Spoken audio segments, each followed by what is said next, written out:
This is the magicwordpodcast.com.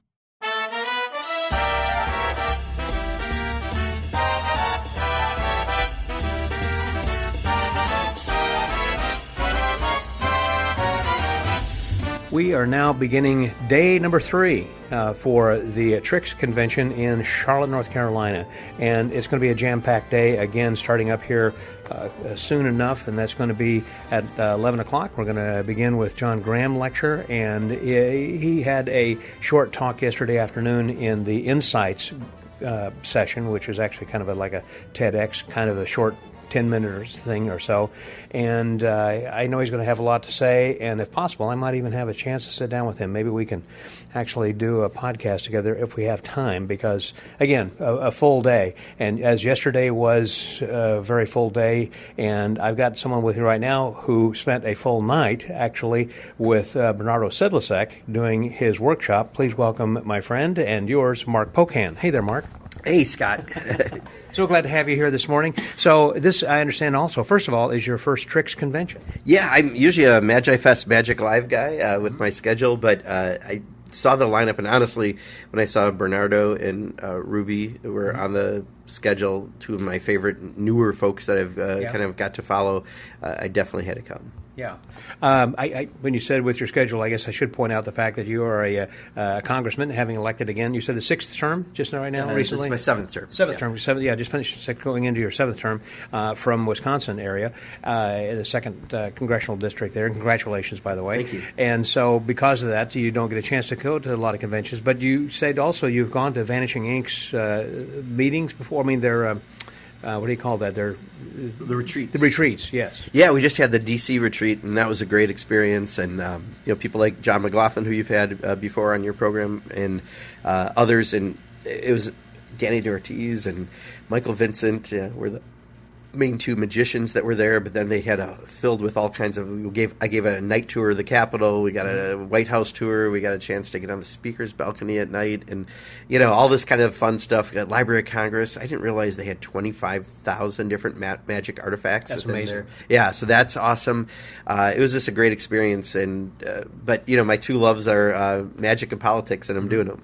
Yeah, and right now, as far as this convention, and last night you said that you came to see Ruby and Bernardo were the two that kind of enticed you to come to this, and they had kind of an intimate group last night with Bernardo, and that went on for how long? About 3.5 hours, I think, okay. And it was awesome, and he would have gone as long as we wanted. He was extremely generous with his time, but we didn't do that many magic tricks. It really was talking about putting a show together in theory, and I asked him to know a little more about his upbringing, because we're so used to really great people coming out of the Spanish school, especially when it comes to cards, and yet he's Brazilian, and yes, he later got to train with Danny Ortiz and others, and that's part of who he is, but he's such a force of nature in and of himself. I think he's actually one of my absolute favorite card guys that is out there right now, and he's only 27 years old, which means we're going to be fortunate to have him around for a long time doing what he does. Right,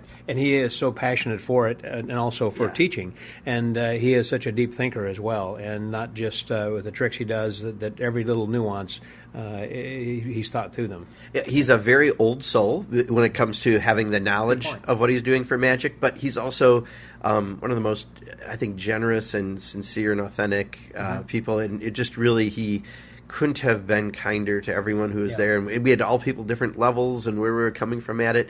He made sure everyone was included with everything, but answered any question, and was very, very, very personal insights too about how he does stuff. I'm just so glad I got a chance to do it. That alone was worth the convention. I was about to say, aside from that, what else have you enjoyed? I mean, we've had a full day yesterday, and of course a great kickoff on Thursday. So what have you seen that has stood out in your mind thinking, I'm so glad I came? Well, aside from Bernardo. Yeah, I mean, there are a whole bunch. I mean, if I'm looking at it here, I mean, I enjoyed Paul Gertner. I mean, is this the best, period, right? I mean, just talk about the ultimate pro, and just to be able to benefit from his thinking was really amazing. I enjoyed David Parr quite a bit. Like his effects were very commercial and very good in how he presented his thinking around clean, straightforward, commercial, and they were very good. Yeah. Yeah. I don't know if it's Pippo or Pippo. Pippo. Or actually, Pippo, I guess. It was Pippo. Yeah, from Madrid. What a performer, and also what a lecturer. But what a performer! I mean, I really enjoyed that in the show.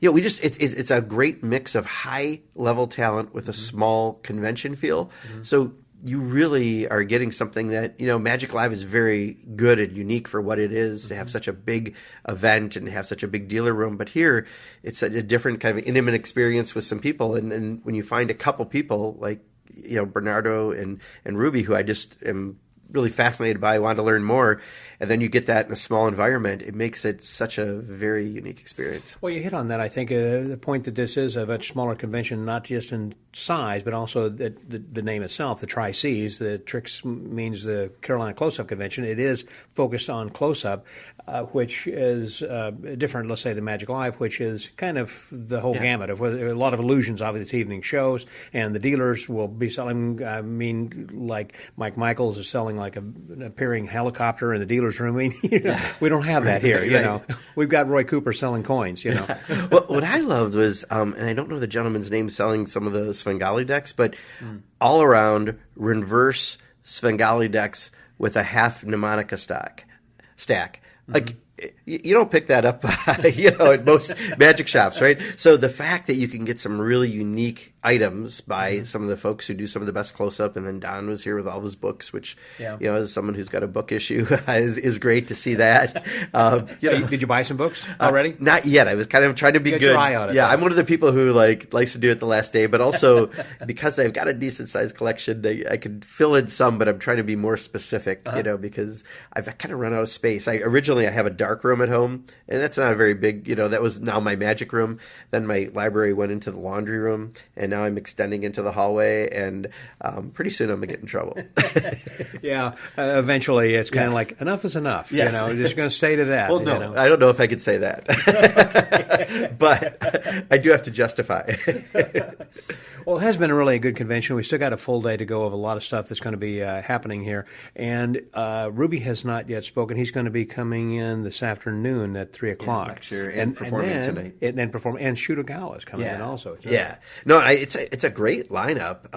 And then people even just, walking around. So some of these people I've met at other conventions that you're talking to, but watching some of the stuff that people are just doing, sessioning at night has been an awful lot of fun. So I'm looking forward to Sleep Sunday. Going back to Congress where you can go to sleep, right? Yeah. Well, yeah. I have a one-day break, so I better get a lot of sleep in between. So. Well, it sounds like that you're enjoying your first time, meaning you're probably going to come back a second time. Yeah, as long as the schedule permits. This was fortunate because it was right after the election, so normally we'd be in session in November on the odd years. So, and we don't get our calendar until Thanksgiving, so we'll see. Blackpool is on my bucket list too someday, but this one, I met Scott Robertson at Rick and Susan's 25th anniversary of their theater, and when he talked about it, and then he mentioned the talent, I had to make it work. Yeah. And what about FISM? You think about ever going to FISM some year? I would like to. That one just gets even tougher, I think, because of schedule and when they do it. So I've got certain periods where I know that I might be free, but we're 3 of the 4 weeks generally. I'm out in Washington, so it's just you don't know what 3 of the 4, which makes planning a little difficult. Yeah, it would certainly. Well, Blackpool's a lot of fun. I'm planning on going this year. And I saw Ben Seidemann, who I think is one of my favorites. He's from my home state of Wisconsin. Okay. Yeah, he's from Milwaukee area. I saw he's performing and a bunch of others that looked really good. So when I get my calendar in November, it may be too late to get there, but I'm gonna just consider. Possibility. Yeah. Well, thanks very much, Mark, and I'm glad you're enjoying this convention. And there's a lot more to see here today. This is going to be an exciting day. Yeah, let's wrap up. And a great show tonight. So with the Magic Word podcast, Magic Word Pocan. How about that? Magic Word podcast. That was Mark Pocan. Scotty out.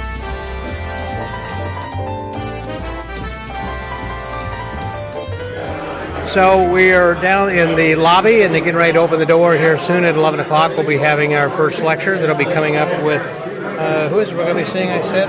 Let's see, John Graham, that's right.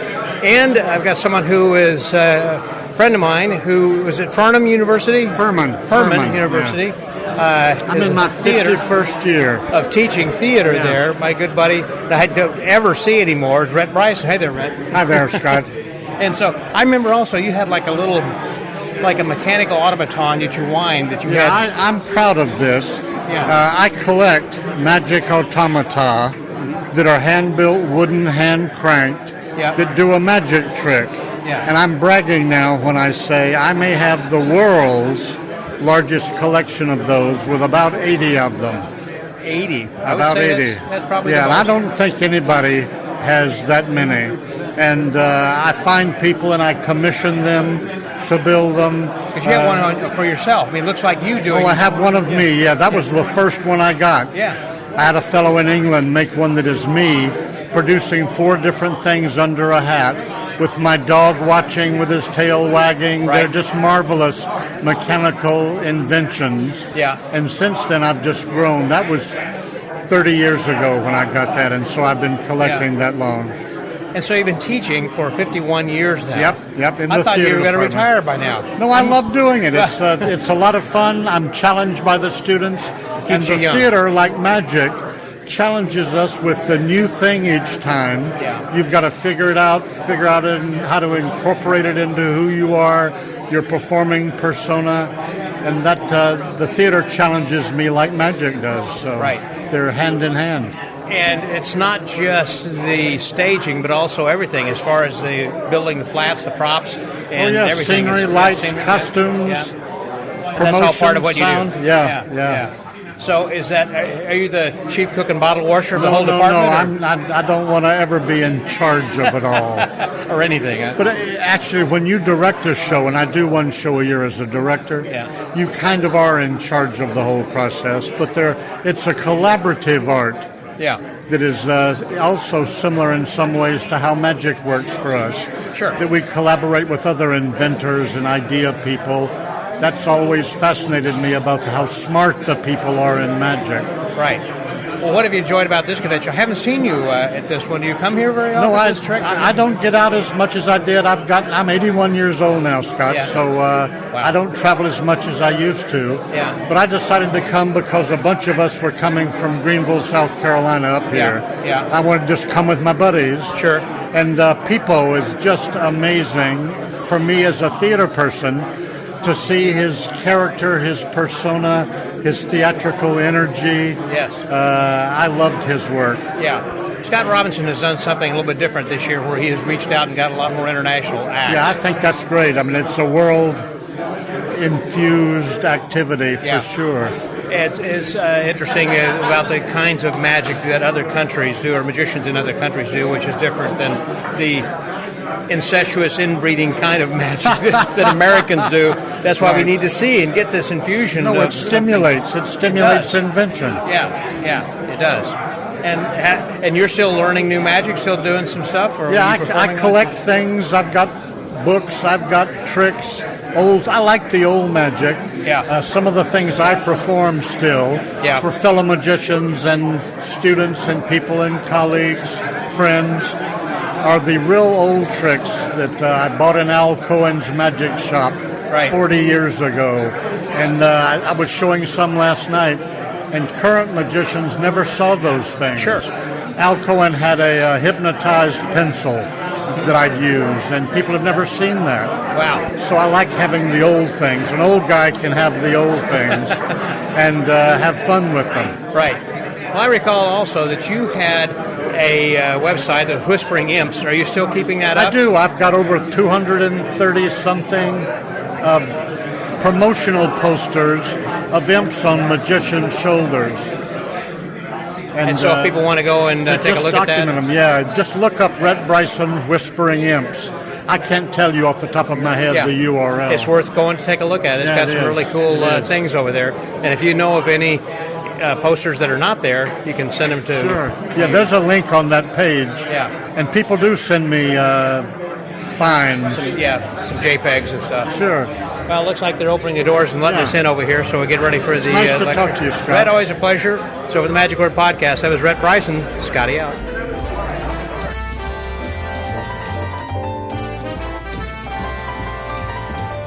We just finished a great lecture by John Graham, and I heard him at Magi Fest. Actually, he was with Aussie Wynn earlier this year, and it was a fantastic lecture that Aussie, the two of them, had given. And I ended up, that was one of the few books I bought this year, which was Between Friends, but he was also selling Stage by Stage. I didn't get that at the time, and it's a recommended book. But I was in line, in fact, to buy some stuff then from John afterwards. And standing in line then with me was my friend Jeff Lefton from St. Louis, and I did an episode with him a while back that was talking about having your own venue to perform for elementary school kids and preschool kids and everybody. And here he is now. Hey, Jeff Lefton. Yeah, nice to see you, Scott. Good seeing you. And you said this was your first one because you had heard the podcast. Yeah, last year I heard you from this, and it sounded like a lot of fun, so I decided to check it out. Yeah. And glad I did. It's a great convention. Did you fly over, drive over? Or?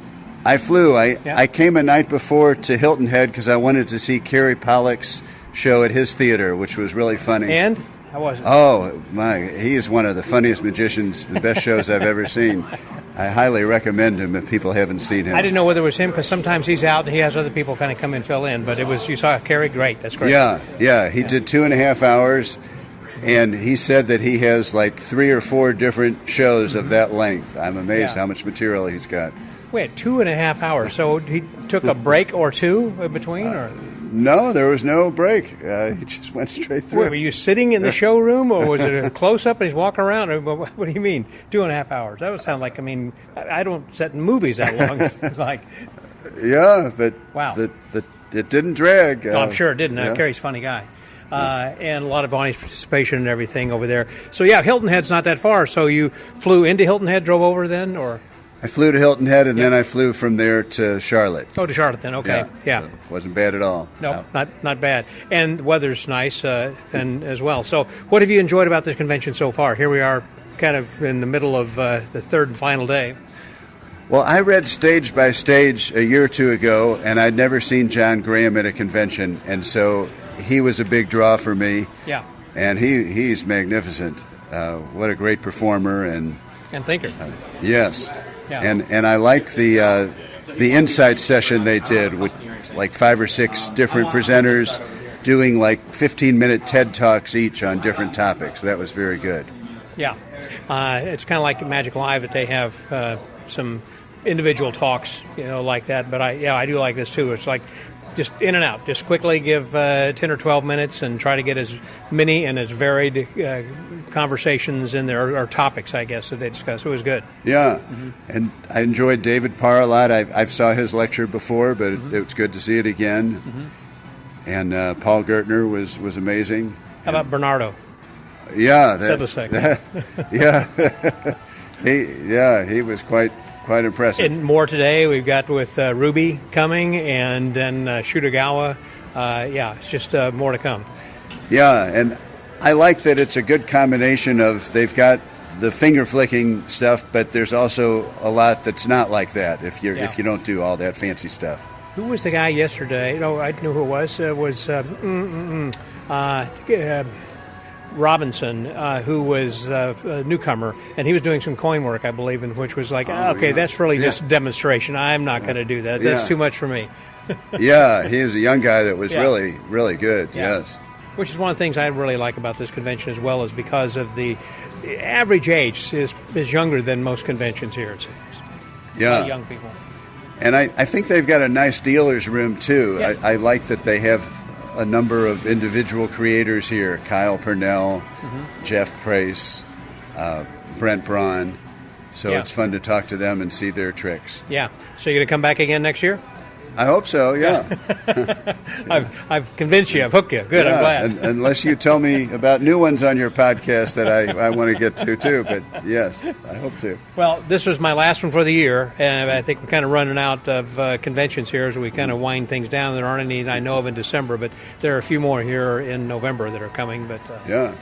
Well, I heard your reports from Blackpool last year, so I'm hoping to get to that one this year, so we'll see. I'm planning on doing that myself. I'm going to be going a little bit early so I can go to Liverpool and take the Beatles tour beforehand, and then afterwards go to the Magic Circle and then see a few plays in London, but in between to go to Blackpool. It is awesome. I mean, it is huge. Yeah, it is. It's massive, and you can't see everything, but it is. It's like jumping into the ocean as opposed to jumping into a pool. Yeah, wow, yeah. But if you get a chance, yeah, you should. It's a lot of fun. So, I appreciate it. Good to see you as always. Yeah. How's your place going, by the way? What was the gentleman's name I was Dan Davis with Abracadabra. Yeah, going good. Both of you guys still doing that? Busy. Yeah, still going. Now, I would recommend that you go back and listen to that particular podcast, because if you are interested in creating a venue for young people where you don't need to keep going out and doing birthday parties at people's homes, you create a place and have people come in and you host their birthday parties. It was a great idea. It is a great idea. And what's the name of the place again? Abracadabra in St. Louis. And if I can talk to anybody to help them with it, just let me know. And how will they get in touch with you? Jeff at leftoncomedymagician.com.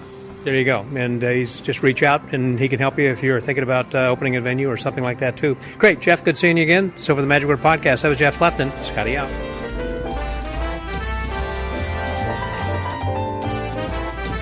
We just finished a couple of lectures. One with, I started to say Slidini, actually, with Rocco, who had studied under Slidini, and then with Ruby from, Ruby is from Spain. Is that right? Oh, anyhow, I've got with me Terry Ward right now, who I spoke with last year. You might remember the episode we did with him, and he's from Orlando, so he's not performing this year. And that's one of the cool things is a lot of times at conventions you see people who are here who are performing, but then you don't see them again unless they are performing. But here, I mean, we've got a lot of guys. I mean, like Jeff Williams had performed, and he's here, and Boris Wilde, and so many others. And again, Terry Ward. So hi, Terry. Good to see you again here. Good to see you, too. I loved your lecture last year. Was it last year? Was last year? 2 years ago. 2 years ago. Boy, time flies. Yes, it does. It goes way too fast. And your performance and everything, it's just was outstanding. Thank you. So what are you thinking about this convention? What do you completely enjoying it. That John Graham, just love the way he I forgot about thinks. John lecturing. Oh my gosh, yeah, I'm definitely doing some of his stuff. Oh my gosh, it's just so clean and so open and well thought through. Totally enjoying it. Just for an example, one quick thing was torn restored newspaper, and then he hands out the newspaper. Yeah, and then he did the lasso card, and he handed out the rope. I was totally flabbergasted by that. Yeah. When he did that in the show last evening, I thought everybody was looking at each other like, what? Exactly. He can't do that. And it was just great. And then he lectured on that, and that's in his book Stage by Stage, which he was selling there today. And so it's just been, overall, I think, a great convention. Scott Robinson had booked a lot of people from overseas for this convention, so which was what made this one kind of unique as opposed to people in the U.S. and then maybe one person from out of the country. Here, it was a preponderance of people from overseas. Yeah, I also enjoyed the gentleman from yesterday, Pippo. Mm-hmm. He was really good. Yes. He was doing some stuff I just hadn't seen before. Beautiful coin work. Had you seen Ruby before? I have not, although I did buy his effect, so I've seen him on video. Okay. Because I had an idea with it. Did you order that online? I did. Okay. Yeah. I wonder because when we were in Quebec, I saw him perform, and he was selling that up there then too. So he's had it for a little while, but it is great. Without going into detail about what the thing is. Yeah, it's a phenomenal idea. Yeah, it really is. And just the camaraderie. I like the close-up nature of everybody who's here and having time to talk with each other, you know. Yeah, that's nice about this convention. You've got a lot of free time, lunch and dinner, and then everything doesn't really get going right away. Right. You've got time in the morning to chit-chat and speak with people. So it's a nice convention. That's why I came back. And have you bought anything or been in the dealer's room or anything from the lectures? I bought something from David Parr. David Parr, that's right. Oh, that's right. I love that piece that he did with the cards. The cards. the interactions and the reactions to magic. I thought that was clever. The theatric reactions, ooh, ah, or wow, or whatever kind of a thing. Yeah, that was... gasps. It was really very, very quite clever. Do you plan to use that particular thing as an opener or a middle? That would probably be something that I would probably use in the middle. Okay. Something in the middle as sort of a test or something, and then to have a magical finish to it. Not to be too coy about this, but the idea basically is, you want to explain the effect? Yeah, you've got these cards that have different reactions, the way you would react to magic, and you ask the person which one of those would be the way you react today, and they say, well, I would be the ooh. Yeah. And so you pull the ooh out, and then you show that all the other ones on the back say, not this one? Not this one. Not this one. Not but this. Not this, but then the one that they chose says this. Right. And I thought it was very clever. Very clever. Yeah. It was clever. It was a really good idea and a lot of fun, and something that was within the ability of everyone. Yes, definitely, definitely. I think I'm guessing he sold out on that, and it was reasonably priced, $20. All of his stuff was reasonably priced. Yeah, and I was surprised also the effect over there that Ruby is selling. He only had a limited number of them, and I thought for $65 that sounds like a bargain. Well, and just the fact that him and the other gentleman, Pipo, because of what's going on in Spain with all of the flooding, that they're giving their money back. Right. Which is, just says something about where they come from and how the community that they live in. It is really, what's the word I'm trying to think of here? Just heartwarming, I guess is what I'm trying to say. Very much so. From the standpoint that they are trying to give back to their community that has lost so much. Yes. That's a good point. Well, I'm glad you're having a good time. Everyone else seems to be enjoying this as well. Oh, I'm having a blast. Well. Yeah. And then they got a special deal right now that you get $25 off. For the early bird special. Yes, you coming for next year? I'm thinking about it. I'm thinking about it because it's always so much fun. Yeah. Well, I hope to make it back myself, in fact. So good. It's the Magic Word Podcast. That was Terry Ward. Scotty out.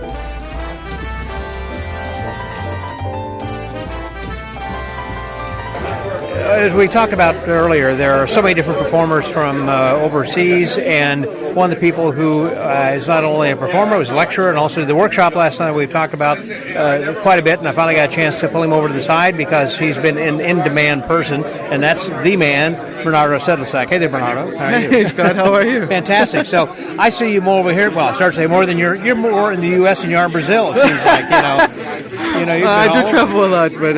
Yes, you do. Do you spend a lot of time in Spain also? Well, I go every year, at least once a year, sometimes a little more. But yeah, it's just to see the friends and maybe do a lecture or two or a couple shows, but that's it. Okay. Enjoying life. So when you are in Spain, you say you're performing and doing shows then over there? I'm performing, doing shows. How do you get booked in Spain? I mean, you have an agent over there, or no, just friends saying, hey, I know so needs somebody? Essentially. Okay. In those cases, do you walk around, or do you do a stand-up, or do you do... I usually do the session style, which is a table. I am seated behind the table, and there's people around seated in chairs, like in a semicircle situation, which for me is my favorite kind of style. For a group of, 40 people or so? Or something like small, this. Kind of an intimate type of thing? Yes. And then in that case, you say, okay, let's rotate, and then you get some other people who come in? I mean, like during a party kind of a thing, or corporate gatherings? I would guess it depends. Sometimes it rotates, but most of the times it's just the same people, and then the magician rotates. So he would go to another place. Oh, I see. So you work with other magicians. Yeah. Then too. Is it in Madrid, or are there certain places that you work more frequently when you do get to Spain? Or? Last time I performed there was in Madrid, and I did a lecture at SEI, which is the Sociedad Española de Ilusionismo. It's like the Spanish Society of Illusionism, and they had like a bigger place with the kind of balconies. How do you say that? Okay. I don't know how to say it, but terraces. Sure. Balconies, okay. I would agree with whatever you say because I don't know. Okay.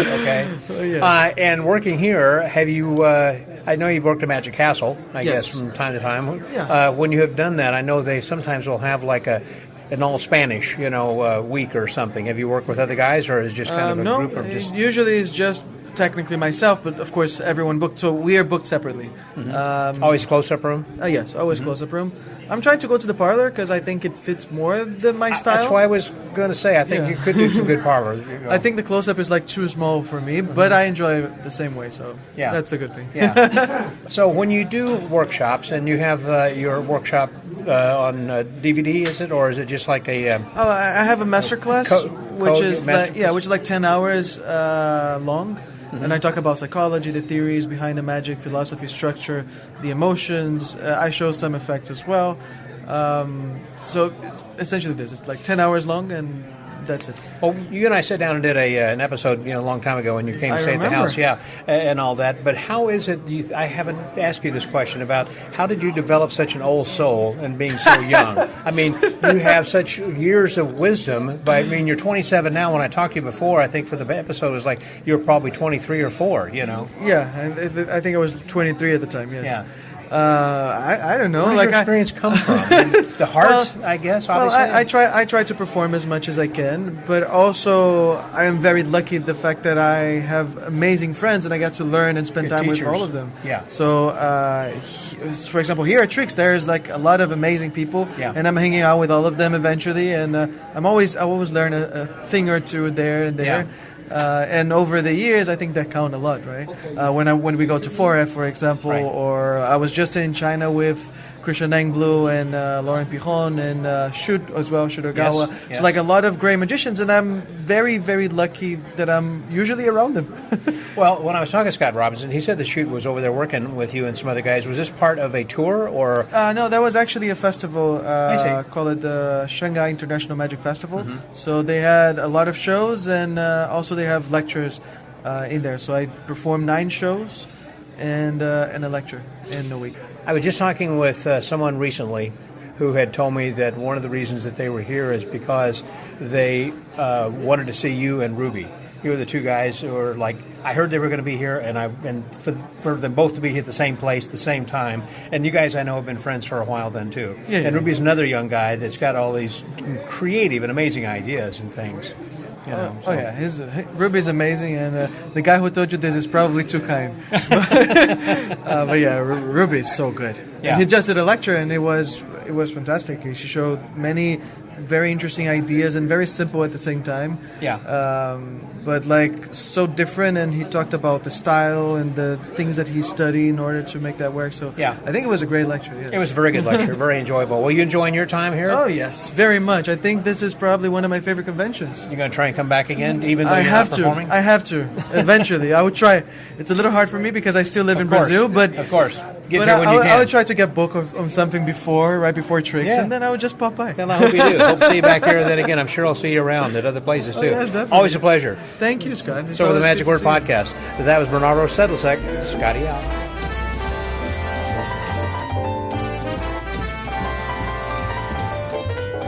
I mentioned earlier there are so many people, like we had just talked with Terry Ward and others, who have been here in the past but keep coming back because, hey, it's a great convention, and even the performers want to come back and watch other performers. And we were just talking about some of the people who are lecturing here today, and I was talking with my friend and yours, Boris Wild. Hey, Boris. Hey, Scott. How are you? Fantastic. And you were another one who was a featured performer here, and you decided almost to make this home. At least you take a little home with you when you met Tiffany and got married.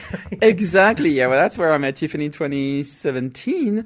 And of course, the convention has been, a special convention, special event dear to my heart. Yeah. And I was lucky to lecture, perform here, come back, MC, do insights and stuff. And this year, I decided just to come to enjoy it. And are you? It's probably one of the first, if not the first conventions in years where I'm just attending. And I don't have to judge. I don't have to do a lecture or a talk or sell anything or do anything. Selling or performing. Yeah. I'm like, there are so many things you can do at a convention. And this year I said, no, I'm just coming to see my friends. I want to enjoy it. And the lineup this year is amazing. And I want to fully enjoy it.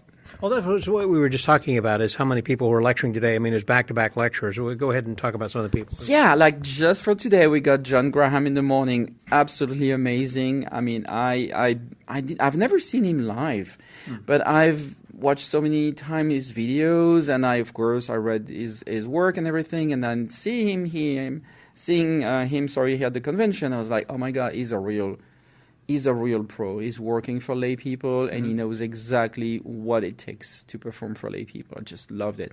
Then we got Rocco. I mean, I've been knowing Rocco for years. When he came to Paris, I went to see him, the Crazy Horse, and Rocco is, for me, the definition of a magician. He is the magician. I mean, it's, he produces like candy when you're hungry. It gives you money, a razor if you need to, because you have to shave your beard or whatever. I mean, it's just, and we love Rocco. He's just such an amazing character. We got Ruby also, and where's Ruby from? Do you know? He's from Spain. He's from Spain. I didn't know from exactly. Spain, and he has this unique original style, and he is kind of, I would say, quirky. Yeah, but it's kind of new to the magic scene. But it's been very popular recently, and I saw him a few times. But lecturing today, it was great because, again, thinking out of the box and some really cool, very visual things. And now we're about to see Shudogawa. I mean, come on, we go to a convention, you see John Graham, Rocco, Ruby, and Shudogawa in the same day even before the show at night. Right. I'm like, what a lineup. So that's right. That's a lot to learn from the best. And this is all just on one day on Saturday, as you just said. Yesterday, we, again, had a great day yesterday, and then even the night before, starting off with Ed Ellis. I mean, we had lectures on Thursday night, and then a full day yesterday of stuff with Paul Gertner and others. I mean, oh my gosh. Absolutely, yes. And we go to see a part of Paul's show at the show last night. I was happy to see Tiffany also because she was the MC of the show and she did such a great job. She did a great job. Yeah, that was great. I was here also to support her, and it's also one of the reasons I was here. But not only, but yeah, that was really good. And yes, and of course, Paul is always, amazing. He's professional. Yeah, that's why he's the guest of honor this year, because it's Mr. Gertner, of course. And so that's. I think it would be hard to find. Hard to determine who's going to be the guest of honor, because everyone we just talked about are all equal from the standpoint of they are well respected, been around for a while, and do amazing magic. And it's like they could have spent a lot of time, as a guest of honor too. But Paul was perfect. Oh yeah. Paul was I think was a natural choice, obviously, because he is, and that's his lecture also talking about his experience on Foolas was amazing. I think it's the third time I see it. Yeah, every factors and FISM and factors and here and every single time I'm like, oh, damn it, I didn't realize that. I mean, that's a little subtlety and a little extra thing. And he just, he thinks of every little details, and especially for such a show, because you have to be very, very careful if you want to bust them and fool them. But he's like pushing everything he can just to have the best possible act, and that's why he's such a legend in magic. We love Paul. If anybody gets a chance to see this lecture we're talking about, and if you've not seen it then yet, you need to. It's amazing in talking about even the expense that he had gone to of having all these Sharpies made with thousands of dollars worth of Sharpies, just hoping that he gets the right one, So, and then the work that he did of trying to whittle it down, saying which one will he most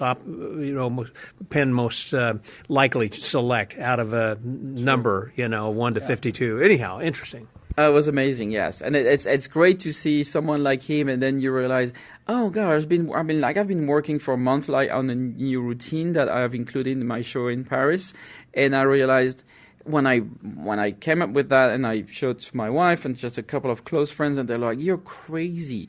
Why are you bothering having all this just for that trick?" And I'm like, because with that method, it's going to be perfect, or at least it's going to look perfect. It's going to look what it should look like. And but you can do that. And if you force a card, and if you do but what if I don't want to force a card? What if I want to make it like the way it should look like if it was real magic? It's like, oh, okay. And then I saw Paul, and I'm like, whatever it takes. If the method should be simple, of course, make it simple, make your life easy. But if you need to spend, as you said, like thousands of dollars on, props, so you got like all possible, options, possibilities and stuff. So you can just, show that the only one you need for that show. Well, then do it. If you can do it, just do it. Right. Because, again, what's the most important is the effect. If the effects looks perfect, just go for it. One of the things I want to ask you about then also is start to close, and that is the importance of what this coming year of 2025 is going to be for you. Oh, yeah. You want to tell the rest of the listeners about why this is important? Well, it's going to be an interesting year for a couple of reasons. First, believe it or not, but I started magic in 1985. So next year is going to be 2025, so it's going to be 40 years of magic. So even if it was really like my first contact to magic at that time, and not like, being a full-time magician, of course, or anything, but still it's going to be 40 years. And I did my very first like public performances a few months after I started magic, just because, my friends say, hey, show a little bit of magic to your friends, or they gave me an opportunity to be on stage. And I remember I did Professor's Nightmare and the Sidestepping Stack, just to guess 3 chosen cards. You remember exactly what was in your set. Okay. Exactly. That was my set. I started to music, because I love music, as you know, and I did Professor's Nightmare, and then I just took a card, I took off cards and say, hey, pick a card, and I just pretended to, read their mind and guess the cards.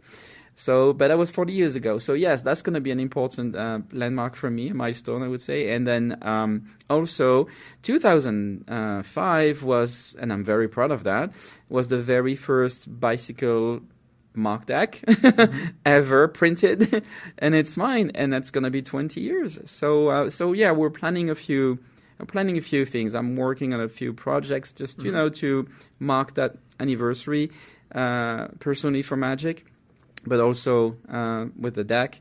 So yeah, there are a couple of things that's going to be on the way now. Hopefully we'll be ready for next year, because that's going to be quite an interesting year, I think, for me. And since you're here, we're going to say hello to your biggest fan, Clark Aldridge. Hello, Clark. I know you're listening. I'm sure he's listening. Yeah. Last year I was not here because I was booked at the Daytona Magic Festival, and he was there, so I'm sure he was very happy. And now I'm not there this year, but I'm here. So yeah, I know he goes out of his way just to see you, and Tiffany. So. Kind of cool. Well, listen, thank you very much, and good luck next year. I'm hoping to be able to assist you in some of the projects and whatever I can, and helping to spread the word and let people know that it was amazing. Talk about guest of honor. Of course, you were the guest of honor at the 4F convention back in 2017 or 2007? That was 2008 already. Okay. Yeah. Okay. Wow. Yeah, I know. Time flies. I know, but you get younger. I'm telling you. You said you've been doing this 40 years. You only look like you're 18 now. I mean, I don't know. Maybe it's the French food or something, because when I spent that month over and I saw, this last April, when we ate all that cheese and having wines and all the rich food, I actually lost weight, and I thought, I need to live here. This is just amazing. I love France. That's how it works. The more you eat, the more weight you lose. Yeah. And it's the same thing. The older you get in time, the younger you get, in fact, in your mind. And I think magic also helps a lot. My greatest memories are there. And when I had my 70th birthday, it was in Paris. And then we went to Crazy Horse and everything then, too. But it was just memorable. And getting to spend some chance to have dinner with you when we were there and all, it was always a lot of fun. So exactly. I always enjoy, having you and spending time. So, yeah, we'll do it again. Looking forward to it sooner than later. So, with the Magic Word Podcast, that's my buddy and yours. That's Boris Weil. Scotty out. So we just finished the last show. I would say the last show is coming up shortly, but we just finished our last lecture. It was with Shudogawa, which was fantastic. And I'm here with a couple people who were presenters yesterday in the Insights, and that's David Parr, my friend. Hey, David. Hi, good. And also Terry Tyson. Hey, buddy, how are you doing, Terry? Excellent, my friend. And so it was great presentations you guys gave yesterday, both succinct, and you were in and out. You had points to make, and they were made and then moved on. I thought that was just excellent. And how long did it take you? Now, you're a presenter, Terry. You were talking about presentations and giving those kinds of workshops and things. So how long did it take you to put that together to make that so concise? Are you talking about this talk? The Insight, the one you did. And, and explain briefly what it's about so people know. So I did a version of this for Magic and Meaning, the McBride school gathering. And it took me about another, 2 days to concise it down to a 12-minute presentation. But I've been doing that kind of thing for quite some time. And the whole point of this was that magicians had the ability to present workshops and present keynotes as well as their own show at say, an industry conference of some sort. Right. And it's another income stream. But the important thing, and the point that I try to stress, is that let's say you're teaching about observation skills and how that can be used for accident prevention or quality control, and you use a magic trick to talk about that. You can use it to illustrate your message point, but don't use it to demonstrate your message point. Because if you demonstrate that as your message point, you're lying to your audience, and people don't like con men during workshops or during their keynotes. You can certainly work in the magic, but don't make that mistake of saying, well, if you do what I do, you can do this. Well, that's a trick. But again, you can illustrate your message point, things of that nature. And then you save your magic where you actually lie to people in which you actually do a trick for your show at the end of the conference, and you can make a lot of money if you combine all those three things. All those elements together. Yeah. I think that you're right. A lot of times we're looking for alternate streams of revenue in magic, in particular with the economy not being so great, and people are trying to figure out what else can I do, but keep in my own wheelhouse. In other words, you specialize like with seances and different kinds of corporate entertainment. You're trying to stay in there instead of saying, okay, well, I'm going to do birthday parties, whatever. You know who your market is, you know what your strengths are, and you focus on those, but try to expand and go deeper. Sure, absolutely. And the main thing, if you're going to be doing this, is have a message, have something to say. How do you find that? Well, you look at your own life, look at other people who have inspired you, and share those stories. I often share a story about my mom, who had polio when she was a child, and she worked through those challenges to get where she wanted to go. If you have a personal story, this is especially true if you're an older guy like me. You've gone through some things, and you can talk about that kind of stuff. But people, during a keynote, people love to hear stories that inspire them. During a workshop, you're teaching people a skill or something of that nature that they can use in their life or in their workplace. Very good. That's a nice little synopsis also of what you had said. See if you could be as concise here, Dave, about about what you had talked about yesterday, too. My talk was on changing the game of close-up magic. There was a time in the past when I did primarily walk around close-up magic at parties and events, and I enjoyed it at first, but eventually I started to find it frustrating.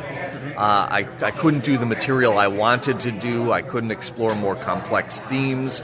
I couldn't tell a story. I couldn't create a mood because I was performing in a crowded room with lots of distractions and lots of noise, and where somebody could walk up and interrupt the performance at any time, and then the show was over. And so I thought there must be a way to take control of this situation and make it into the circumstance I would like it to be.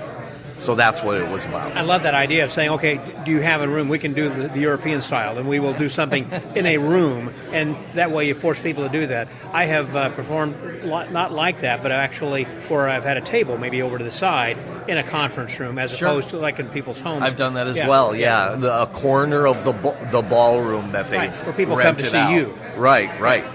And then I can do a show, an actual show, and not just a couple of quick tricks and then move on. Right. I can do a show with a beginning, a middle, and an end.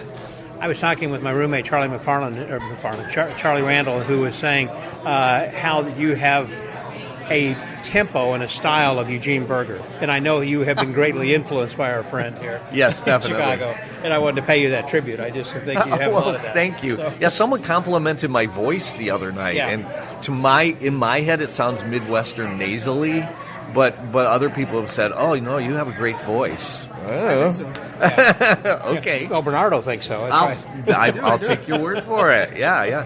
I wish I had a voice like yours. It's true. It's true. Well, Midwestern accent. I'm from Illinois also, and I've been in Texas long enough. I think people say, "No, you don't have a Midwestern accent." I can't hear myself with the Southern accent, but apparently I have some words like that. But my point is, I think that newscasters, for the most part, come from the Midwest, or they are trained in a Midwestern accent, which is neither Eastern, Western, Southern, or whatever. It's not like a Chicago accent, even. Even Chicago has an accent. Yeah. So. No, it was funny. I was performing at the Magic Castle, and I hadn't mentioned anything about where I'm from, and a woman came up after the set and said, "I can hear your Wisconsin accent." That's funny. Okay. I can't hear it. I don't know what she's talking about. They can hear your Brazilian accent, I guess, can't they, with Bernardo? Yeah, I try.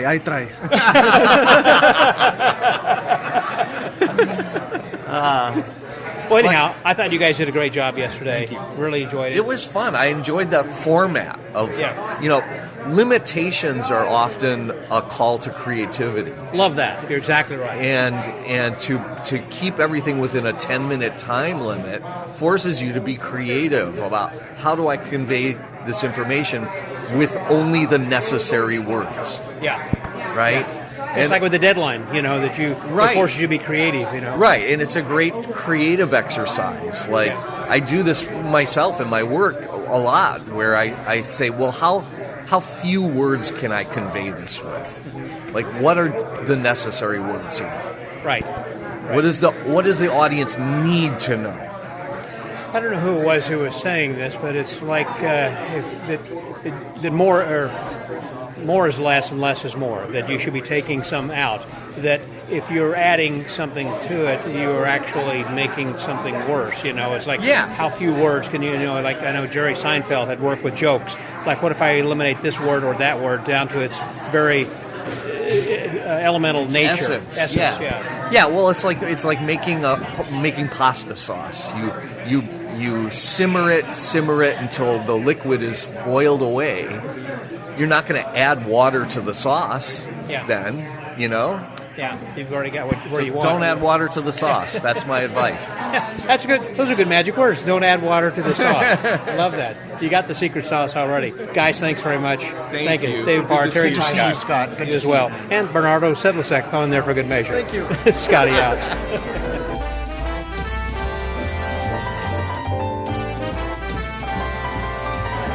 One of the people who was MC, we've had different MCs for the shows and also introducing the lectures and everything, but someone who is the only female member of the Slight Club was the MC for last evening's show, and she's with me right now. She's relaxing, having a little drink of coffee, I guess. I put Coke in a coffee mug. Okay.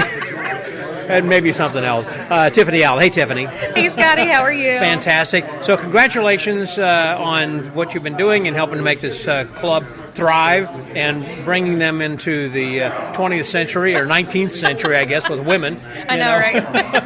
Thank you. And so how are you enjoying being a transatlantic spouse? I mean, you kind of share your time between both countries. I do. The way I put it is that my heart is in both places. So both places feel like home now, which is weird. Yeah. Because, when I'm in France, I miss a lot of things about over here. But when I'm over here, I miss a lot of things about France. Mm-hmm. So it's like I belong in both, but I don't belong in both. Right. So it's a really interesting place to be. Honestly, I love it, and I don't think I could go back to living in one country full time anymore. Really? I don't think I could do it.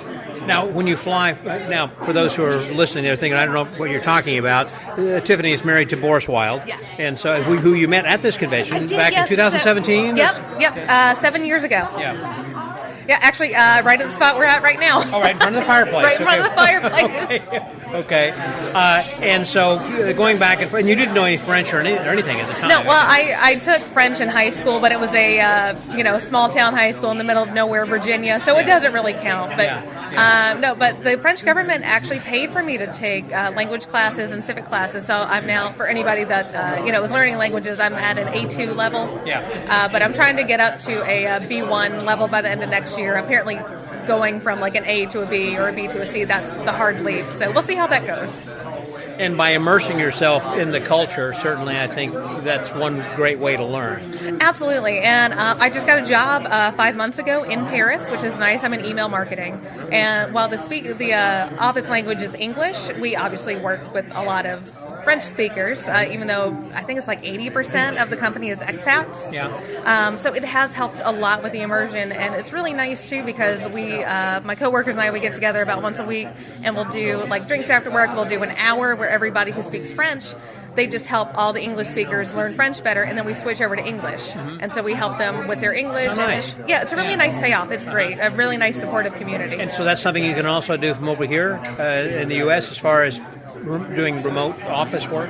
Yeah, it's great. It's a tech company, so it's also a European company, so I get an amazing amount of time off. But I also get to work abroad some, so that's really nice. And that, that also helps.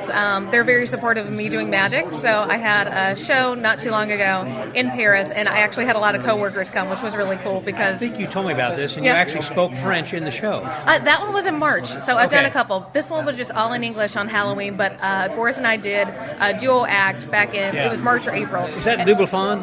That one was not the Double Fond. This one was at a convention in Belgium called Magic Adore, and Boris is the godfather of it, like he helped start it. And so by default, I'm the fairy godmother. Funny. Okay. And so, you're really enjoying it, it sounds like, and having a great time. Yes, back and forth. I love it. And it's really fun, too. Like, it's giving me, living with Boris, obviously being married, it's nice having two magicians together where we can just bounce ideas off of each other. And, we work together in the office every now and again. I'll turn around and I'm like, hey, what do you think about this? And he's like, oh, well, I'm working on this. And we can kind of help each other with that. I was crafting a lot of my effects the other day, and it was just a hot mess. And he was just looking around at it. He's like, creating magic? And I was like, absolutely I am. Now, this year's convention has featured a lot of European magicians. Yes. I say European, I mean including South American, I should say international acts who have come in, and it's been phenomenal. This has been a little bit different kind of a feel, although it still has the same kind of familial feel, if you will. Everyone seems like we're family and having a great time, and a lot of great sessions, and the dealer's room is always thriving and hopping in there, and I think surely they've got to do well because the same guys come back every year. Although we got Roy Cooper's in there, who is new. But the acts who are coming and who have performed, and the other people who are showing up who have been previous acts, thinking, I got to come back. This is so much fun. Right, and I think having the performers that are from abroad, wherever they might be from, the more that we have from there, and we like to make sure we take care of the performers and everything, especially Slight Club. Scott assigns each performer has a point person, so instead of having to go to Scott for everything, they have their person that's like, hey, it gives them a ride if they need to go and pick up something at Office Depot or something. Right, a ride, or just like I'm a point person every year. I usually have one or two people, and last year I had Rob Zabrecki and Caleb Drescher, and it was like, hey, do you need dinner? Like, do you need that? What's a good restaurant? What's this? What's that? And even just running their dealer's table so they don't have to worry about it, printing off price lists, that kind of thing. Yeah. So I think also having that reputation that we take care of the talent kind of gets around, because once we've had somebody here and they see how great the convention is, it's a smaller one, and that we do care about the talent, we want them to do well, and then they're going to tell other people, you hear about TRICS, oh, I did that, I really liked it. So I think our reputation has really helped us secure the talent that a lot of other smaller conventions probably wouldn't get. And the talent this year has been knocked out of the park. Everybody gets knocked out of the park. Oh, yeah. But it really was phenomenal. For only, Scott was telling me 166 people, registrants, plus the performers. Right. So it's really an intimate gathering here. Right, and the other thing that Scott likes to do is make sure that they're sessioning. It's not just the talent comes in, they do their thing, they go hide in their room. He makes sure that they're out here. They're sessioning with everybody, they're meeting everybody. Yeah, I mean, right here, look around as we're sitting here. Come on. Right. And even though it's dinner time, we still got some people hanging out. Yeah, exactly. And it's a great way to network, too. If you're working on something, half the time, the creator or somebody who knows the creator is going to be here, so you can get, first-hand experience. Right.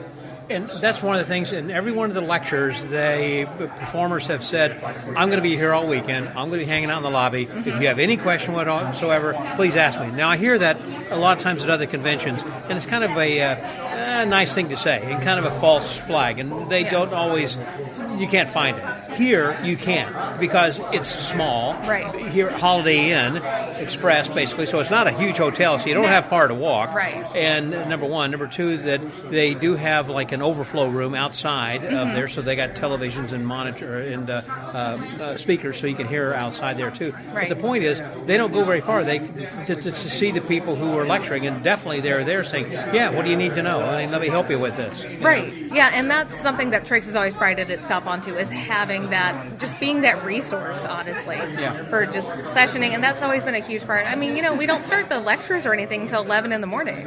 Like, we're not like other conventions where everything starts at 9, is because we want you to stay up late in session. That's right. We'll give you some time to sleep in the morning. You can sleep in. Yeah, and I love that. And usually TRICS falls, it didn't this year, but usually it falls on the weekend where the time changes. So you so you get an extra hour That of was just sleep. last weekend. Yeah, that was last weekend, although France changed the weekend before that. They did? Yeah, we're a week off. So there was a week where I was only 5 hours ahead instead of 6. But so we actually, or Scott usually tries to schedule it there, so that we still get that extra hour of sleep, even though we've only slept for 2 hours in 4 days. Yeah. And so he's already starting to take registrations for next year. Yes, he is. That was a new one for sure. And he's already starting to book talent too. Wow. Yeah. Well, I know, because I know somebody who's going to be here next year. And I'm like I feel like I'm like the satellite booker, because I'll be at conventions over in Europe, and I'm like texting him, and I'm like, have we had so-and-so? What about so-and-so? How do you feel about this? That was actually how we got Jackie Yu the other year. Oh, really? Oh, Yeah. Jackie was great. Oh, wasn't he fantastic? Yeah. But I was at the French convention. I saw Jackie, texted Scott. I was like, if we had Jackie, he's like, no, but I'd love to get him. I was like, cool, give me 2 hours. And that was like Thursday night, and then Friday morning, Jackie comes down out the elevator. He's like, hey, I talked to Scott. I'm booked at TRICS next year. I was like, great. Well, Scott and I had seen him at 4F convention a few times as well, and so he knew what he was going to be getting into, and the fact that you had talked with him then, anyhow, that was great. Well, it's been a great convention. It's been a lot of fun, and a lot of old friends, new friends, and that's what conventions are about, I think. Oh, yeah. And not just learning stuff, but which I have, and I'm not performing like I used to, but the shows that I plan to do will include some of the new stuff I've learned here this week. Yeah, and it's just, I love TRICS. I was, my family is actually here for the first time because I emceed last night. They wanted to see it. And I told them, like, it's different than other conventions in that it's a family reunion. Like, every year. Way of putting it. Yeah, it's like a family reunion, even if you're new.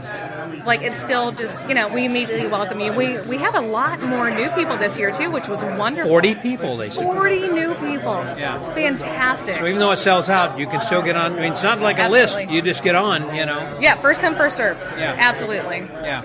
One last thing, and I'm going to let you go, and that is, can you explain what Sleight Club is? Yes, I can. Sleight Club is it's a private magic club. We meet every Tuesday. And so the whole point of Sleight Club is to make magic better. Physically or through Zoom or both? Physically. We did do it through Zoom, during the COVID. Yeah, during the dark ages. And but no, in person every Tuesday. I forget how many years it's been now. It's been like 20, 30, something like that. Crazy amount. But the whole point of Sleight Club is to make magic better. And the first rule of Sleight Club is don't suck. Exactly. But so we get together, and it's basically sessioning with honest feedback. Again, we're not giving feedback to tear somebody down. We're also not giving feedback just to build somebody up when the magic sucks. And there have been times where I left Sleight Club in tears.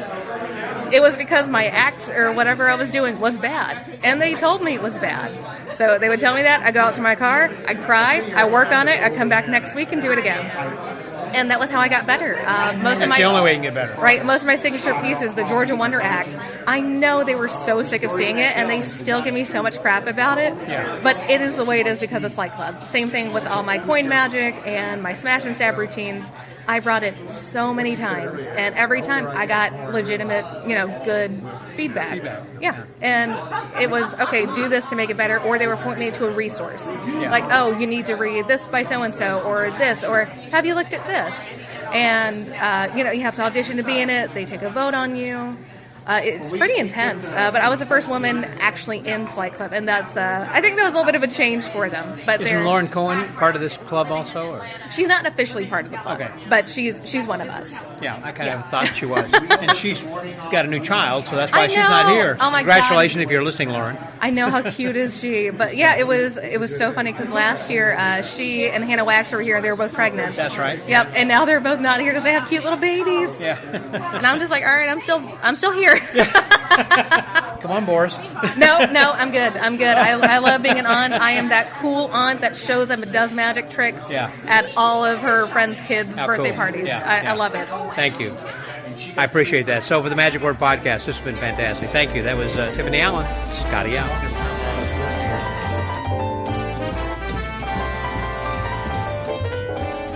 Well, the party's over, and I am here, as promised, with the organizer, Scott Robinson, to do a little recap and post-mortem. So, how do you think it went?